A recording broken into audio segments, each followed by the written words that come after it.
how to see when you started following someone on Instagram. Now let's get started. First of all, launch the Instagram application in your mobile device and make sure that you're logged in with your Instagram account. Once you land in this home page, now navigate to your profile page by tapping on the profile icon from the bottom right corner.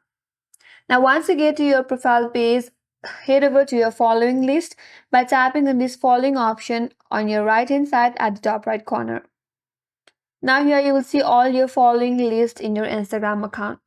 So select any one of that account, and once you get to their profile page, tap on the three dots icon from the top right corner. Now from this drop down box, tap on She Shared Activity. Now under this page, you will be able to see when you have followed this account. It says you have followed this account in July 2024, and there is one more information that says when this account have followed you back. So that's how you can see when you have started following someone on Instagram.